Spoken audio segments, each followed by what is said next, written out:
आजम तेरे घटने घेरे, तो राम कहन ना पावेगा। अंत समय में जो भक्तिहीन प्राणी होता है, जो परमात्मा को याद नहीं करता, पूर्ण संत से उपदेश नहीं लेता, तो मरता है उस समय। यम के दूत कुछ समय पहले आ जाते हैं उसके पास। और ये मनुष्य शरीर हमारा श्वासों से निर्धारित है, आयु जो हमारी श्वासों से निर्धारित है। तो यम के दूतों को पता होता है कि इसके घंटे 2 घंटे के श्वास रहते हैं, कि 20 मिनट के हैं, यानी 1000 हैं, 2000 हैं, 50 कितने हैं, कितने सांस इसके शेष हैं। तो उस समय उसकी गर्दन बंद कर देते हैं, उसकी जुबान बंद कर देते हैं, वो बोल नहीं सकता। क्योंकि यदि अंत समय में वो भगवान ने याद कर जाए तो उसको राहत मिलती है। इसलिए भक्तिहीन प्राणी को अंत समय में परमात्मा याद वैसे तो आवे को नहीं, बिल्कुल नहीं आवा, चाहे कोई कोशिश कर लेना, क्योंकि उसने सारे उम्र में जो पाप और कर्म कुकर्म किए हैं वो उसके शरीर में इतना प्रभाव कर देते हैं, उसको याद दिलाएंगे राम नाम तो भी नहीं बोल सकता, क्योंकि तो पहले अभ्यास करना पड़ता है, तभी अंत समय में भगवान याद आता है। तो यम के दूत जब आते हैं तो उसकी जुबान बंद कर देते हैं, और फिर वो संकेतों से संकेत करता है, बच्चों को बुलाता है, ऐसे ऐसे करता रहता है, वो बोल नहीं सकता, क्योंकि यम के दूतों ने उसकी गर्दन, उसके घट को अंदर से घेर लिया है। और भक्तिहीन प्राणी फिर क्या करता है, संकेतों से बोला है। अब देखो अंत समय में राम नाम उसके याद आएगा जो पहले अभ्यास कर रहा है। जैसे अब आप आते हो, नाम ले लिया, ज्ञान सुना, कभी आरती कर रहे हो, सुबह का नित्यनेम कर रहे हो, कभी दोपहर की रामायणी कर रहे हो, फिर कभी शब्द सुन रहे हो परमात्मा की महिमा के, कभी सत्संग सीडी आपने कोई कैसेट से सुन रहे हो, और कभी अपना फिर मंत्र याद कर रहे हो। तो आपका अभ्यास बढ़ गया, आपको स्वप्न में भी भगवान याद रहेगा, रात में भी, दिन में भी, काम धंधे से फुर्सत मिलते ही परमात्मा याद आ जाता है। और जब आपकी मृत्यु होगी आपका ही भगवान याद आएगा फिर, क्योंकि अंत समय में जब हम भगवान को, क्योंकि गीता जी में लिखा है 8वें अध्याय के 13वें श्लोक में कि अर्जुन मेरा एक ओम मंत्र है, इसका अंतिम सांस तक, आखिरी सांस तक, मरते समय तक इसको याद करता हुआ शरीर छोड़कर जाएगा तो मेरे वाली गति को प्राप्त होगा। और 8वें अध्याय के 8 से लेकर 10 3 मंत्रों में ये कहा कि उस परमात्मा की भक्ति करता हुआ जो प्राणी अंतिम सांस तक उसकी भक्ति करता, शरीर छोड़कर जाता, तो उसको प्राप्त हो जाता है। और ये बिल्कुल सही है। परमात्मा कहते हैं राम नाम रटते रहो, राम नाम रटते रहो, जब तक घट में प्राण। आखिरी सांस तक सभी ये सिमरण करना पड़ेगा, क्योंकि हमारा श्वास से सिमरण चलता है, वो सतनाम होता है, और उसका अंतिम सांस तक जाप करने से ही हम परमात्मा प्राप्त होते हैं। अंत समय में सांस सुमरण जब होगा जब हम पहले अभ्यास कर रहे होंगे। अब जैसे कोई दिन में केले बेच रहा रेडी पर, सारा दिन करता, ले लो 10 के 20, 10 के 20, 10 के 12 के 8, 12 के 8, बढ़िया। रात में फिर वही में रुके मारे सारी रात, ले लो 8 के 12, 12 के 8, 12 के 8।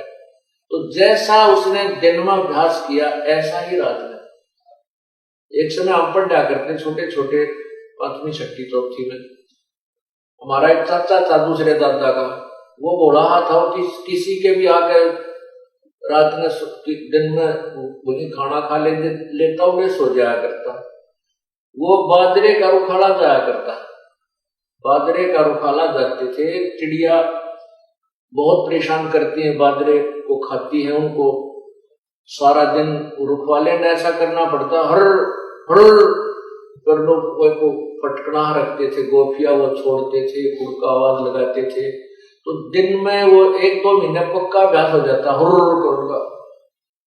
वो एक दिन हमारे हम ऊपर पड़ रहे थे, गर्मियों के दिन होते हैं वो, तो वो आके वहां सो गया, हम अपना पढ़ रहे थे, वो एकदम जोर तो उठा, हम भी डर गए, वहां क्या हो गया, हमने उठाया, वहां चाचा क्या हो गया तेरे, वो उठ कर देखने लगा, जो बोला मन ने सोचा मैं वहां खेत में बाजरे और खाली कर रहा और चिड़िया आ गई, वो खा रही है, उनको भगा रहा था हुर्र करके। अब दिन में हुर्र करेगा तो रात में हुर्र याद आएगी। अब हम सारे जीवन में परमात्मा याद करेंगे, मरेंगे, मरते समय हमारा भगवान याद आएगा। और जिसने परमात्मा याद किया नहीं, सारा दिन सारी उम्र खो दी 2 के 20 बनाने में, तो उसका समय परमात्मा याद नहीं आएगी, वही बातें वही कुमत याद आएगी। एक समय एक बुढ़ा ऐसे ही एक वृद्ध मरने लगा, उसकी जुबान बंद होगी, जुबान बंद होगी तो अब उसने घर वालों ने, बच्चों ने ये पता था कि हमारे पिताजी के पास पैसा बहुत है, ऐसा उनको डाउट था, और बीच बीच में वो बुढ़ा भी अपनी सेवा करवाने का हमारा संकेत कर देता था, भाई मेरा धन दाव रखा है, जो सेवा करेगा उसी को बताऊंगा। तो पहले बुजुर्ग यह ताली लाया करते सेवा करवाने की, यही फार्मूला बनाया करते, और बच्चे फिर सेवा करते, पिताजी अंत समय मुझे धन बता जाएगा।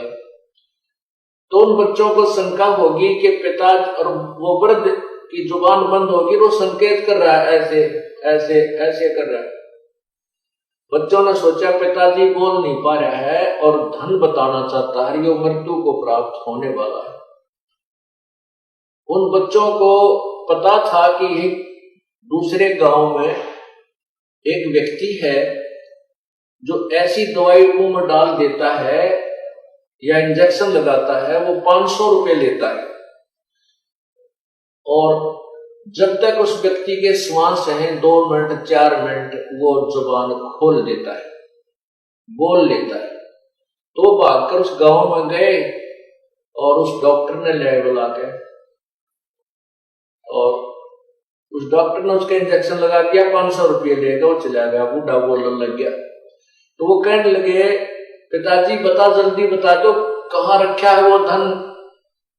वो बुजुर्ग कहने लगा, वहां एक बुजुर्ग बोला रहे, वो बाछड़े ने, गांव के बच्चे ने झाड़ू खा ली, तुम कित मर गए, मेरे पास नाश करोगे, तुम ध्यान नहीं रखते, गांव के बछड़े ने झाड़ू खा ली, सारी नाश कर दिया।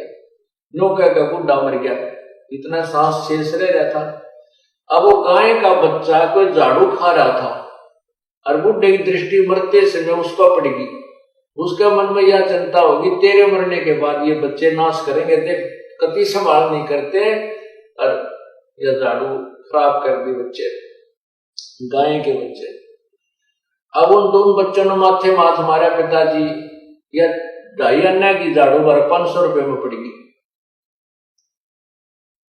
अब बुढ़े ने सारी उम्र यही चिंता रखी, अंत समय में ये नहीं करते, ये नहीं करते, राम नाम रटा नहीं, तो अंत समय में वृत्ति वही हो जाती, वैसी हो जाती। और जहां आशा तहां बासा हुई, मन कर्म वचन सोमरी सोई, जहां आशा तहां वासा हुई, मन कर्म वचन सुमरियो सोई। अब जैसे गीता जी के अध्याय नंबर 8 के 13 मंत्र में कहा कि मेरी भक्ति करेगा तो मुझे प्राप्त होगा। 8वें अध्याय के 7वें श्लोक में भी कहा कि अर्जुन तू मेरी भक्ति कर, युद्ध भी कर, मुझे प्राप्त होगा। 8वें अध्याय के 8 से 9 10 में कहा है कि उस परमात्मा, पूर्ण परमात्मा की भक्ति करेगा तो उस परम दिव्य पुरुष परमात्मा को तो प्राप्त होगा। यानी मन कर्म वचन से, चाहे तूने इस ब्रह्म की भक्ति करनी है, चाहे पूर्ण परमात्मा की करनी है, दोनों उस जिसकी भी करेगा, मन कर्म वचन से ही करेगा। हाँ, जहां आशा तहां बासा हुई, अगर आपकी आशा उस ब्रह्म में रहेगी तो ब्रह्म के लोक में रह जाएगा, आपकी अंत समय में आशा सतलोक में दृढ़ होगी तो आप सतलोक चले जाओगे। लेकिन जाओगे कमाई अच्छी कर ली होगी तभी। और जिसने कोई सी भी भक्ति नहीं करी वो कहां जाएगा? जैसे वो